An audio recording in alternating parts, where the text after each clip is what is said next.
అమ్మ చెప్పండి, మీరు నిజంగా గత ప్రభుత్వంలో నుంచి వచ్చిందా ఈ సమస్య, ఈ ప్రభుత్వం వచ్చినాకనే మీకు ప్రధానంగా ఉందా సమస్య? గత ప్రభుత్వం నుంచే ఇది మొదలైందండి. ఇప్పుడు న్యాయం జరుగుతుందని మేము ఈ గవర్నమెంట్ని ఎంచుకున్నాము, కానీ ఇప్పటికీ న్యాయం జరుగుతుందన్న ఆశ అనిపించడం లేదు. చేస్తారనే ఉద్దేశంతో వచ్చామండి ఇక్కడ. మీరు విధులు బహిష్కరించి ఇట్లా సెక్రటరీ చుట్టూ ఇవంతా తిరుగుతూ ఉన్నారు. సో అక్కడ ఉన్నదే చాలా తక్కువ మంది, పేషెంట్స్కి ఇబ్బంది కలగదా? కలుగుతుంది సార్, కానీ మా ఫ్యామిలీనే డిస్టర్బ్ అవుతుంది కదా, దాన్ని ఆలోచిస్తారనేసి మేము ఎమర్జెన్సీ సర్వీసెస్ కూడా ఈరోజు వదిలిపెట్టుకొని రావడం జరుగుతుంది మా స్థానికత కోసం. చెప్పండి ఏమంటున్నారు? సో నైట్ డ్యూటీ చేసే వాళ్ళు నైట్ డ్యూటీ చేసి మార్నింగ్ డ్యూటీ చేసి ఎవరి షిఫ్ట్ వాళ్ళు కంప్లీట్ చేసుకొని వచ్చారు, విధులకు ఆటంకం కలగొద్దు అనేసి. 317లో మాకు ఆల్రెడీ అంటే నల్గొండ ఎవరి ప్లేస్ వాళ్ళు సర్టిఫికేట్ వెరిఫికేషన్ చేసి ఇస్తే ఇంత ప్రాబ్లం రాకపోయేది. హైదరాబాద్ వాళ్ళు లాస్ట్కి మిగులుతాయి కదా, లాస్ట్ నల్గొండ వాళ్ళని నాగర్ కర్నూలు వాళ్ళని నల్గొండ అట్లా వేయడం కరెక్ట్ కాదు కదా. సో అందుకే సవరించాలని కోరుకుంటున్నాం. ఎవరున్నారమ్మా మాట్లాడేవాళ్ళు? చెప్పండి. సో ఏంది దీని వల్ల మీకు ప్రయాణం ఎక్కువవుతున్నది, కుటుంబానికి దూరం అవుతున్నారు? అవును సార్ మేము యాక్చువల్లీ మాది సంగారెడ్డి డిస్టిక్ సార్. నన్ను తీసుకుపోయి నాగర్ కర్నూలు వేశారు. 300 కిలోమీటర్స్ నాకు సంగారెడ్డి మా ఊరికి నాగర్ కర్నూలుకి. మేము డైలీ 3 షిఫ్ట్స్ చేయాలి. ఇప్పుడు నైట్ డ్యూటీ చేసుకొని ఇక్కడికి వచ్చినాం. మేము మళ్ళీ నైట్ డ్యూటీకి వెళ్ళాలి. చాలా సఫర్ అవుతున్నాం. ఫ్యామిలీ ఒక దగ్గర, పిల్లలు ఒక దగ్గర, హస్బెండ్ ఒక దగ్గర, మేము ఒక దగ్గర, చాలా ఇబ్బంది పడుతున్నాం సార్. అసలు జీవితం అంటే విరక్తి వచ్చినట్లు ఇదైపోతుంది మాకు. మేమేమి అడగట్లేదు. మా లోకల్ మాకు ఇవ్వండి, మా స్థానికత మాకు ఇవ్వండి. మేము ఎక్కడో హైదరాబాద్లో ఇవ్వమని అనట్లేదు. మా లోకల్లో మాకు ఎక్కడేసినా మేము హ్యాపీగా వెళ్ళిపోతాం. మేము హైదరాబాద్ ఒకటే కావాలి, మేము ఇక్కడే ఉంటామని మేము అనట్లేదు. మా లోకల్ మాకు ఎక్కడేసినా మేము వెళ్ళిపోతాం. అంతేగాని మాకు ఏదో ఊరు పేరు తెలియని ఊర్లో వేశారు సార్. అసలు ఆ నాగర్కర్నూలు అనే ఊరు నాకైతే ఆర్డర్ కాపీ చూసే వరకు నాకు ఆ ఊరు ఉందనే విషయం కూడా తెలియదు. అట్లాంటిది అంత లాంగ్ తీసుకుపోయేశారు. మేము ఒక్కటే రిక్వెస్ట్ చేస్తున్నాం రేవంత్ సార్కి, మా లోకల్ మాకు ఇవ్వండి చాలు. మేము ప్రజాభవన్ దగ్గర పోయి కూడా కంప్లైంట్ ఇష్యూ చేసి ఇచ్చారు, దాని నుంచి ఏమైనా మీకు రెస్పాన్స్ వచ్చిందా? ప్రజావానికి పోయినాము, చూసాము అని అన్నారు తప్ప ఏమీ చేయలేదు. డిఎంఈకి వెళ్ళాము, డిహెచ్కి వెళ్ళాము, ప్రతి చోట మేము ఇవ్వని రిప్రజెంటేషన్ అంటూ లేదు. 2 years నుంచి ప్రతి మంత్రిని కలిసాము, ప్రతి ఆఫీస్ చుట్టూ తిరిగాము, ఏమి చేయలేక ఇప్పుడు 7,000 పోస్టులు ఫిల్ చేస్తారు. ఆ 7,000 ఫిల్ అయితే మళ్ళీ మాకు స్థానికత అనేది మొత్తం మేము మర్చిపోవాల్సి వస్తుంది. అసలు మా ఊరు ఎక్కడ, మేము పుట్టింది ఎక్కడ, సరే మేము అక్కడ పోతే మా పిల్లలు కూడా అక్కడ ముక్కు మక్కని తెలియని లోకల్కి మా పిల్లలు అక్కడ ఎక్కడ లోకల్ అవుతారు సార్? మాకు ఒక్కటే రిక్వెస్ట్ సార్, మేము రేవంత్ రెడ్డి సార్ని దయచేసి అడుగుతున్నాము, మా లోకల్ మాకు ఇవ్వండి చాలు. మేము ఏమీ అడగట్లేదు, మా స్థానికత మాకు కావాలి, అదొక్కటే. సార్ని న్యాయం చేశారని మేము గెలిపించుకున్నాము. కాంగ్రెస్ ప్రభుత్వం వస్తే మాకు న్యాయం జరుగుతుందని, ఈ సార్ మంచిగా చేస్తారని మేము అనుకుంటున్నాము. మాకు న్యాయం జరుగుతుందని ముందే, మాకు నోటిఫికేషన్ ముందే, మాకు రిక్రూట్మెంట్ చేసుకున్న ముందే మాకు న్యాయం చేసి రిక్రూట్మెంట్ చేసుకోండి అని అడుగుతున్నాం. న్యాయంగా కాంగ్రెస్ ప్రభుత్వంలో నాకు న్యాయం జరుగుతుందని మేమందరం ఇక్కడ కూర్చున్నాము.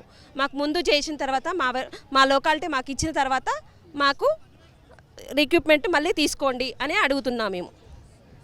సో ఇంకా చాలామంది ఉన్నారు, వాళ్ళతో కూడా మాట్లాడించేటువంటి ప్రయత్నం చేద్దాం. సో ఇంకెవరైనా మాట్లాడతారమ్మా ఇక్కడ? చెప్పండి. మేము స్టాఫ్ నర్స్గా వర్క్ చేస్తున్నామండి. 2021 బ్యాచ్. 2017లో మాకు ఎగ్జామ్ జరిగిందండి. 21లో రిక్రూట్మెంట్ అండి మాది.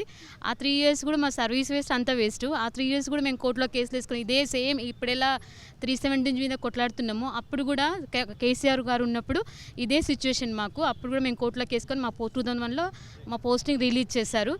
రిలీజ్ చేసిన 6 monthsకి మేము జాయిన్ అయిపోయినాం. మాకు అప్పుడు కౌన్సిలింగ్ అన్నీ ఇచ్చారు, జాయిన్ అయిపోయాము. మాకు జాయిన్ అయిన 6 monthsలో మాకు శాలరీస్ కూడా సరిగా రాలేదండి.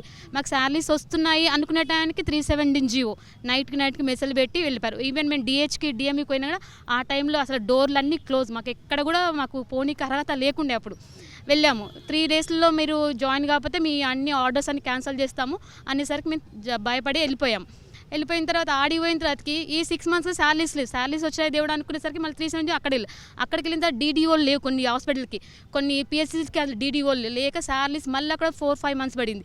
సర్లే మళ్ళీ మా ప్లేస్లో మేము పని చేసుకున్నాం అన్నాక మళ్ళీ డిప్యుటేషన్ మీద మళ్ళీ ఇక్కడ ఎక్కడైతే మాకు ప్లేస్మెంట్ తీసుకున్నామో అక్కడికి మమ్మల్ని ఎందుకు తీసుకొచ్చారంటే అక్కడ స్టాఫ్ లేరు, వర్క్ ఉంది, ఇక్కడ స్టాఫ్ ఇక్కడ హాస్పిటల్ సరిగా లేవు. అయినా కూడా మళ్ళీ మమ్మల్ని డిప్యుటేషన్ మీద నీ ఇష్ట ప్రకారం నీ గవర్నమెంట్ అంటే కేసీఆర్ గవర్నమెంట్ తీసుకొచ్చారు డిప్యుటేషన్. అంటే ఆ ప్లేస్ ఖాళీగా ఉన్నట్టే కదా, ఖాళీ ఉంది కాబట్టి మమ్మల్ని మళ్ళీ స్టాఫ్ లేరని చెప్పి రియాలోక్ చేసేసి డిప్యూటేషన్ మీద వర్క్ చేస్తున్నాం. ఇప్పుడు రేవంత్ గారిని మేము కోరుకునేది ఒక్కటే, ఆయన కంపల్సరీ మాకు అండగా ఉంటాడని, మా కోరిక నెరవేరుస్తాడని. ప్లస్ మ్యానుఫ్యాక్చర్లో మాకు ఇచ్చారు 317 జీవోని సవరణ చేసి మేము తప్పకుండా దీన్ని ఏదో చేస్తాము అని అన్నారు. ఆశతోని కాంగ్రెస్ గెలిపించుకున్నాం. ఇప్పుడు మా బాధ ఏంటంటే 7,000 పోస్టింగ్స్ ఇచ్చారు. 7,000 పోస్టింగ్లు ఇస్తే మా స్థానికత మేము పోతాం. ఇప్పుడు మేము ఇక్కడ డిప్యూటేషన్ ఫస్ట్ అయితే ఏ ప్లేస్ తీసుకున్నామో ఆ ప్లేస్ ఖాళీగానే ఉంది. అక్కడ వేకెన్సీ చూపించారు, హాస్పిటల్స్ అన్నీ హాస్పిటల్ చూపించారు. మళ్ళీ మేము అక్కడికి పోయాం 317 చెప్పినాం. ఇప్పుడు అక్కడ మా ప్లేస్ పోతుంది, మళ్ళీ ప్లేస్ మాకు ఇచ్చిన నార్కల్ని అక్కడ మా ప్లేస్ పోతుంది, స్థానికత పోతుంది. మా పిల్లలు ఒక స్థానికత ఉండదు, మాకు స్థానికత ఉండదు. మేము ఇప్పుడు ఒక్కొక్కటే కొనుక్కుంటాం. ఏంటంటే ఈ పోస్టింగ్ ఫిల్ చేసి లోపల ఫస్ట్ మమ్మల్ని రియాలోక్ చేసిన తర్వాతకి మాకు తర్వాత పోస్టింగ్లు ఇవ్వమని సీఎం రేవంత్ సార్ని ఒక్కటే కోరుకుంటున్నాం. ఇక్కడికి వచ్చింది కూడా మేము వాళ్ళని ధర్నా చేయనికనో వాళ్ళని డామినేషన్ చేయనికనో కాదు. ఏంటంటే మా స్థానిక కోల్పోతాం, మా రియాలిటీ కోల్పోతాము, మళ్ళీ మా లొకాలిటీ ఉండదు. ఒక బాధతోని మేము 3 షిఫ్ట్స్ చేసుకొని వచ్చామండి. నిజంగా నమ్ముతారో నమ్మరు కానీ మార్నింగ్ ఈవినింగ్ నైట్ ఇంకా చాలామంది డ్యూటీలో ఉన్నారు. మేము మెడికల్ ఫీల్డ్ కాబట్టి మేము ఇట్లా డ్యూటీలో పెట్టి రాలేము, ఎందుకంటే పేషెంట్స్ వాళ్ళకు కూడా సేవ్ చేయాలి మేము. సో మేము డ్యూటీలు చేసుకొని నైట్ చేసుకొని మార్నింగ్ చేసుకొని ఇప్పుడు ఈవినింగ్ కూడా కొంతమంది చేసుకొని డ్యూటీకి వచ్చారు. మేము ఒక్కటే కోరుకుంటున్నాం, మళ్ళీ మాకు రియాల్ ఒకటి ఇవ్వండి అని, ఈ పోస్టింగ్లు ఇచ్చేలోపు మా ప్లేస్లు మాకు ఇవ్వమని సీఎం రేవంత్ సార్ కోరుకుంటున్నాం. Thank you. Thank you. So ఇది మొత్తం మీద 317 జీవోకి సంబంధించి కూడా మేము శాంతియుతంగా నిరసన వ్యక్తం చేస్తున్నాము. గతంలో ప్రజావాణిలో కూడా మా సమస్యను వినిపించాము. సో ముఖ్యమంత్రి రేవంత్ రెడ్డి గారి మీద నమ్మకం ఉంది. మేనిఫెస్టోలో కూడా దానికి సంబంధించిన అంశాన్ని వాళ్ళు పొందుపరచారంటూ కూడా చెప్తున్నారు.